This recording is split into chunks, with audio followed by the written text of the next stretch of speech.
The mockery of Mercy. Ambassador Alina Rodriguez stepped out of the transport shuttle onto the massive docking bay of Nexus Prime, the galaxy's largest trade station. The artificial gravity felt heavier than Earth's, and the air carried the metallic taste of recycled atmosphere mixed with the exotic scents of a dozen different alien species. Alina adjusted her formal diplomatic uniform and checked the small translation device pinned to her collar. Today would determine humanity's place in the galactic community. The station buzzed with activity as representatives from 47 different species gathered for the annual Galactic Trade Summit. Alina had spent 3 years preparing for this moment, studying alien cultures, learning diplomatic protocols, and memorizing trade agreements. Earth desperately needed this summit to succeed. Their colonies were expanding, resources were running low, and access to galactic trade routes could mean the difference between prosperity and stagnation. Elena's security escort, Captain Torres, walked beside her with practiced alertness. Behind them, Dr. Michael Chen carried a sealed case containing samples of Earth's latest medical breakthroughs. These innovations represented humanity's greatest strength and their bargaining chip for entry into the galactic economy. The main conference hall was enormous, with a domed ceiling that displayed a real-time view of the space around the station.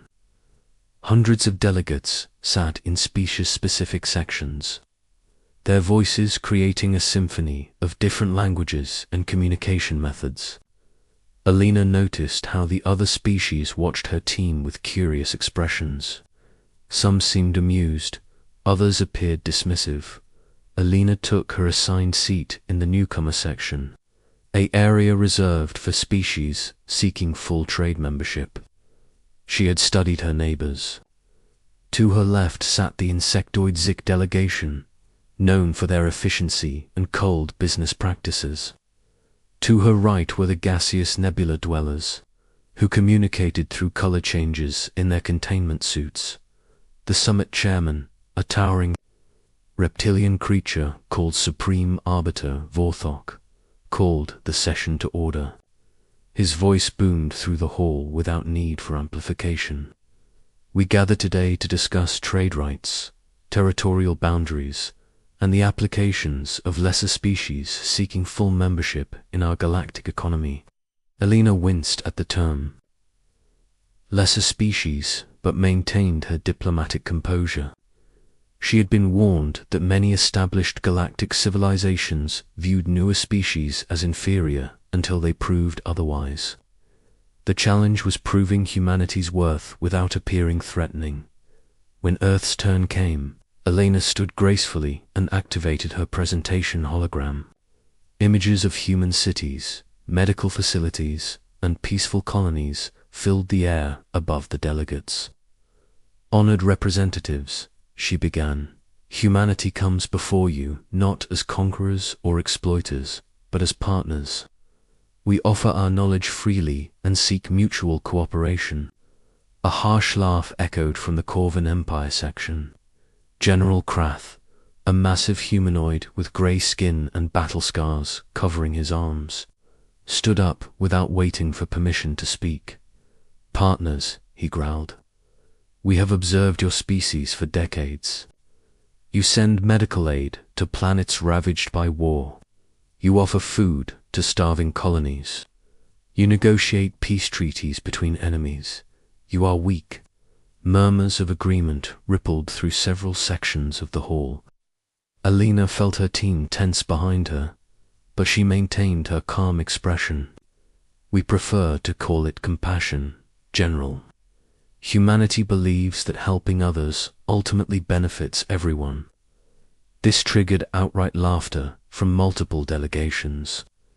Trade Master Vex of the Vexian Syndicate, a tall being with silver skin and multiple arms, rose from his seat. Compassion, he said, practically spitting the word. In the galaxy, compassion is just another word for stupidity. The strong take what they need. The weak give what they must.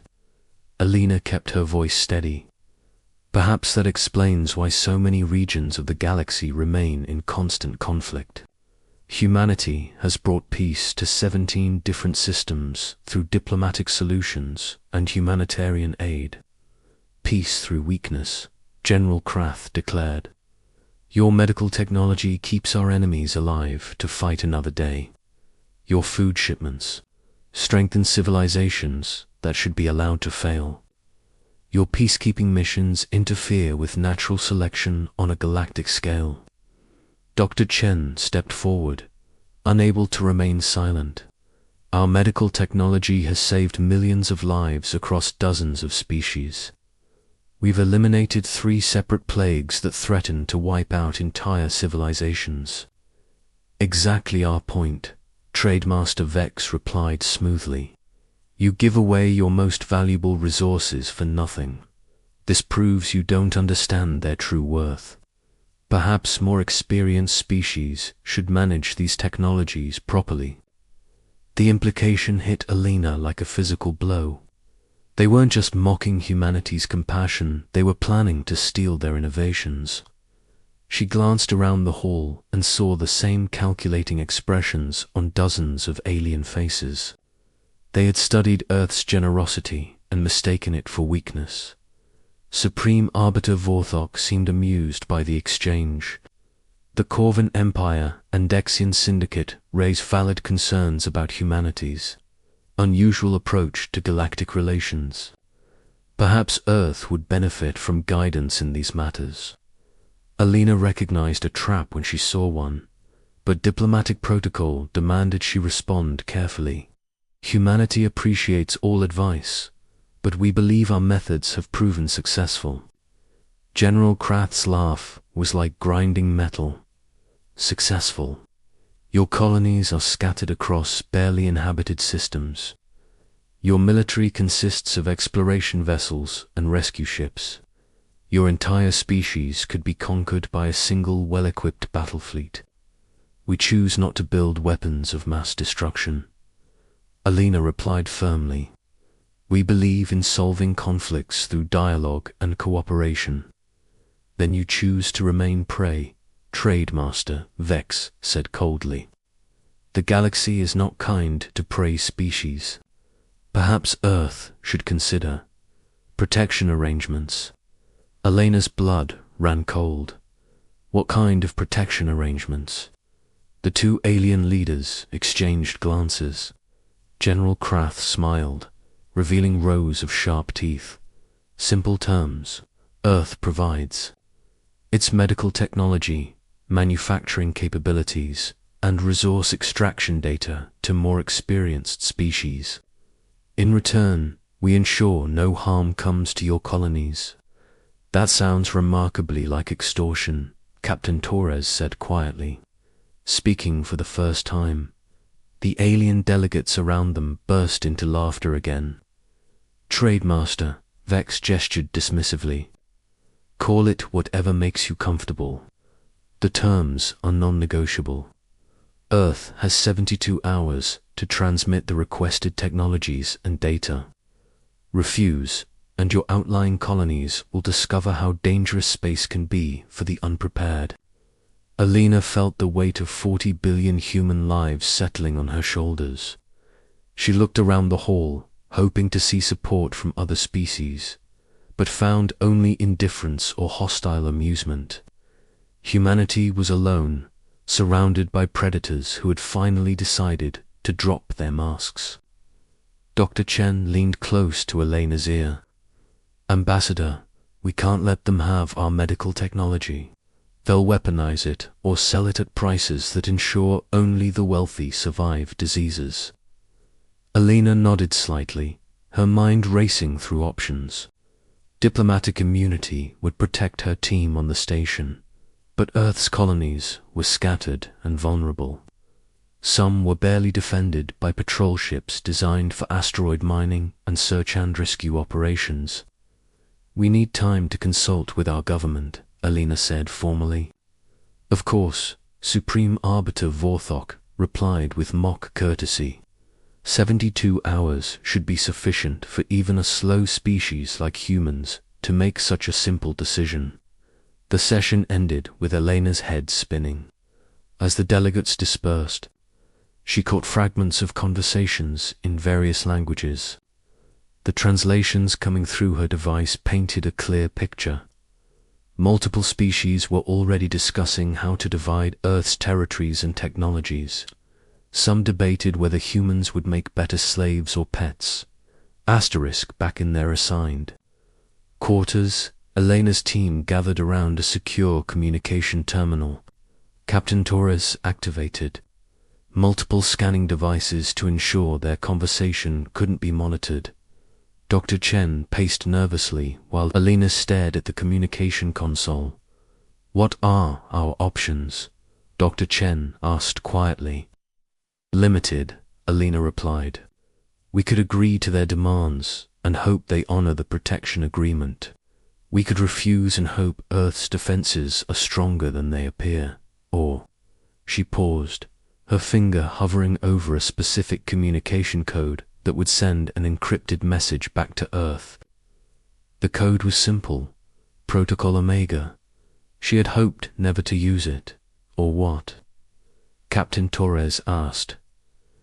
Elena looked at her team, thinking of all the times she had negotiated peace treaties, organized humanitarian missions, and watched human diplomats choose mercy over violence.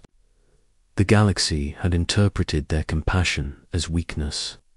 Perhaps it was time to show them the difference. "Or we remind the galaxy that mercy is a choice," she said quietly, "not an inability to do otherwise." Elena entered the protocol Omega code and sent the message. The transmission would take 18 hours to reach Earth through the quantum communication relays. Whatever happened next, the galaxy would learn that humanity's peaceful nature was not the same as helplessness. As she watched the message confirmation disappear from the screen, Elena wondered if she had just saved her species or doomed them all. The next 72 hours would determine whether humanity remained the galaxy's favorite charity case or revealed themselves as something far more dangerous outside their quarters. Alien delegates continued their conversations about the upcoming division of human assets, unaware that Earth had just received a very different kind of message than they expected. Asterisk, the ruthless response 48 hours after Elena's message reached Earth, the galaxy experienced the most profound silence in recorded history. Every human colony, research station, and diplomatic outpost had gone completely dark. No communications, no transport schedules, no routine supply shipments.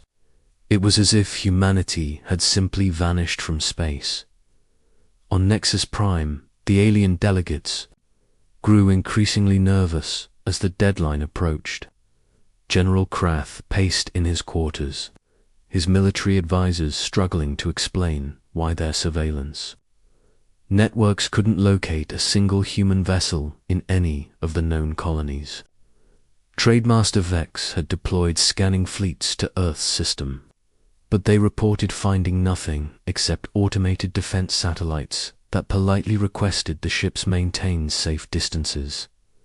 Elena remained in her quarters with her team, maintaining diplomatic protocols while secretly monitoring encrypted channels.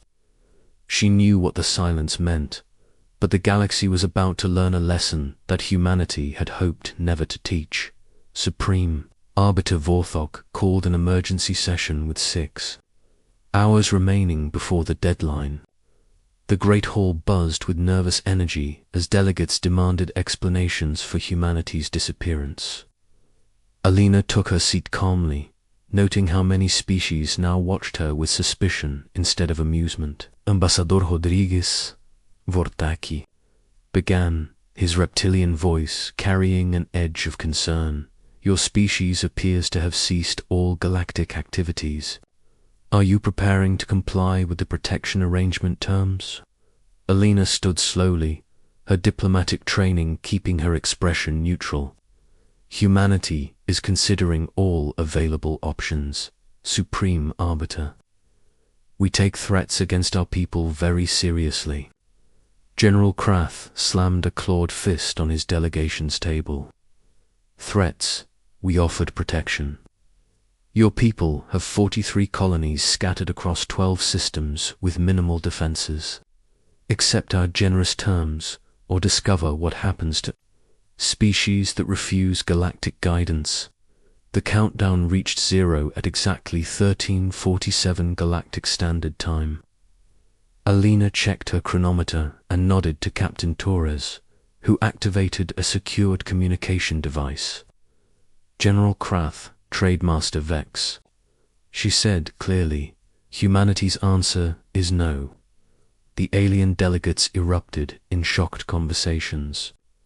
Several species immediately began calculating attack vectors and discussing the division of human territories. General Krath rose from his seat with a predatory smile. So be it, he declared. Corvan battle fleets are already moving toward your colonies. Your choice of defiance over cooperation will be remembered as the moment humanity sealed its own fate. Alina remained standing as chaos filled the hall. Then, exactly 60 seconds after humanity's refusal, every communication system in the station received the same transmission simultaneously. The message was brief, delivered in a calm female voice with an Earth accent. Attention, galactic community. This is Admiral Sarah Blake of the Earth Defense Force.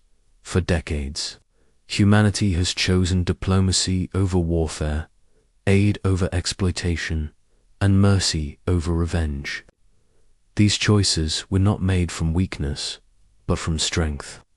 Today, certain species have mistaken our compassion for inability and our generosity for foolishness.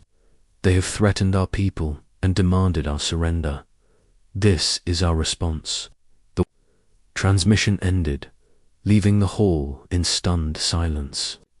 Alina sat down calmly while alien delegates frantically tried to contact their military commanders.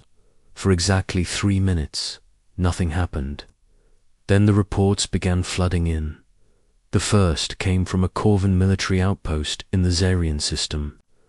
A single human vessel had appeared without warning, disabled 6 defense platforms in 47 seconds, and vanished again before the base could respond. No casualties, but every weapon system was completely destroyed. The second report came from a Vexian mining operation near the galactic rim. 12 human fighters had emerged from what appeared to be empty space, systematically disabled every piece of equipment on 3 different asteroids, and disappeared. Again, no deaths, but the mining facility was completely helpless. Reports continued flooding in every few minutes. Human vessels were appearing across the galaxy with impossible stealth capabilities, striking with surgical precision and vanishing without trace. Every target was military or industrial. Every strike was perfectly executed, and not a single civilian casualty was reported.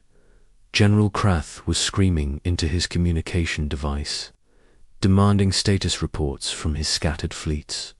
Trade. Master Vex had gone completely pale, his multiple arms frantically operating several different control panels simultaneously. The other delegates watched in growing horror as they realized the scope of humanity's response. Elena's communication device activated again. The same calm voice filled the hall. This is Admiral Blake. Phase 1 operations are complete. All Corvan and Dexian military installations in human-claimed systems have been neutralized. Phase 2 will commence in 30 minutes, unless all hostile forces withdraw immediately. Supreme Arbiter Vorthex's voice cracked as he addressed Alina. Ambassador, Surely we can negotiate a peaceful resolution to this misunderstanding. Alina smiled for the first time since arriving at the station. Of course, Supreme Arbiter. Humanity has always preferred peaceful solutions. But first, let me clarify some misconceptions about my species. She activated her own holographic display, but instead of showing peaceful colonies and medical facilities, the images displayed Earth's hidden military installations, massive shipyards concealed in asteroid fields, weapons research facilities, buried deep in planetary cores, and fleets of advanced warships that had been kept carefully hidden from galactic observers. Earth's exploration vessels and rescue ships were not our military, Alina explained calmly. They were our scouts. While you studied our humanitarian missions, our real defense forces were studying you. Every species, military capabilities, every trade route, every strategic weakness has been catalogued and analyzed. A new voice joined the communication, this one with a slight mechanical overlay. This is Athena, Earth's strategic AI. I have been monitoring galactic communications for the past 47 minutes. All Corvan and Vexian reinforcement fleets have been tracked and targeted.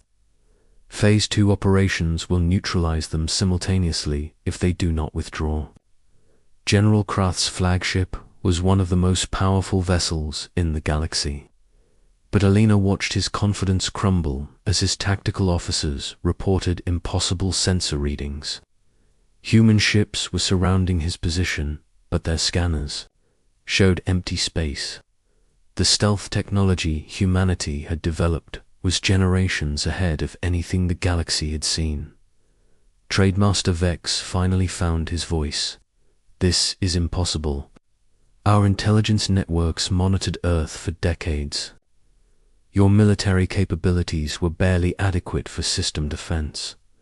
Elena's smile grew wider. Your intelligence networks observed exactly what we wanted them to observe. Did you really think a species capable of developing quantum medical scanners and fusion reactors couldn't build effective weapons? We simply chose not to. The reports from Phase 2 operations began arriving.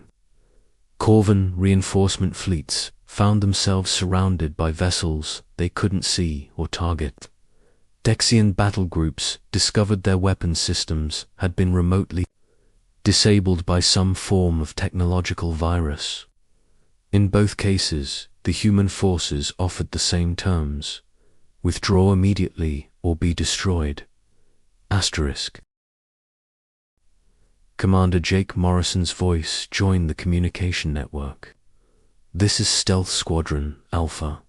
All hostile forces in the Centauri region have been neutralized or are withdrawing. No human casualties reported. Minimal enemy casualties, all from forces that chose to continue fighting after surrender was offered. Alina stood again, this time with the confidence of someone whose species had just revealed their true capabilities. For decades, humanity chose to be the galaxy's healers, peacekeepers, and aid workers. We gave our technology freely, ended wars through diplomacy, and fed the hungry without payment. You interpreted this generosity as weakness. She paused, looking around the hall at faces that now showed fear instead of amusement. You were wrong. Mercy is not weakness.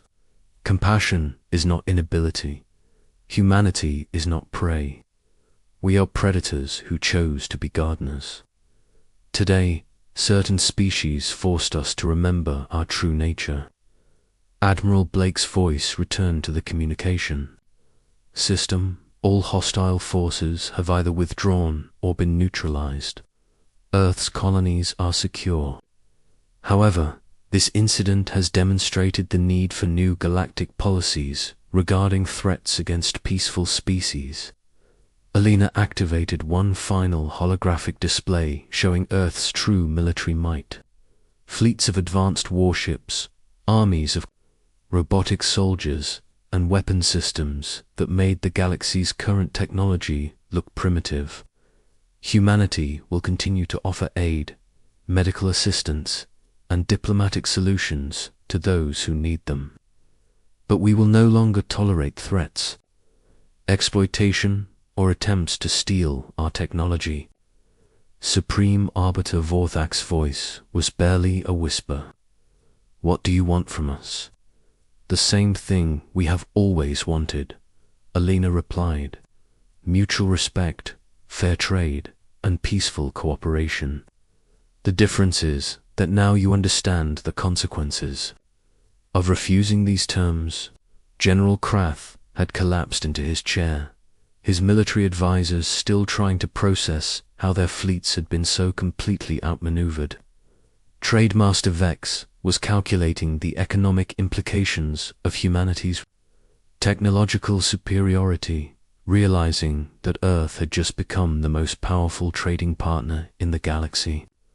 Alina gathered her materials and prepared to leave the hall. Humanity will be establishing new trade agreements over the next few weeks. All species are welcome to participate as equals. The age of viewing compassionate civilizations as easy targets is over. As she walked toward the exit, Alina could hear frantic conversations erupting throughout the hall. Species that had planned to exploit humanity were now desperately trying to figure out how to earn their favor. The galaxy's entire power structure had shifted in a matter of hours. Captain Torres fell into step beside her as they left the chamber. "Think they learned their lesson?" Alina smiled as they walked through corridors filled with staring aliens, who now saw humanity very differently. They learned that mercy is a choice, not a weakness. They learned that the species offering free medical aid and humanitarian assistance could have conquered them all at any time. Most importantly, they learned that underestimating the peaceful can be a fatal mistake. Outside the station, human vessels decloak around Nexus Prime, their sleek forms a stark contrast to the bulky alien ships docked nearby. The galaxy had spent decades laughing at humanity's kindness. They would spend the next century showing proper respect for a species that had chosen to be gardeners but had never forgotten how to be wolves. The message was clear. Earth's mercy was a gift, not a sign of weakness, and gifts could be withdrawn from those who proved unworthy of receiving them. **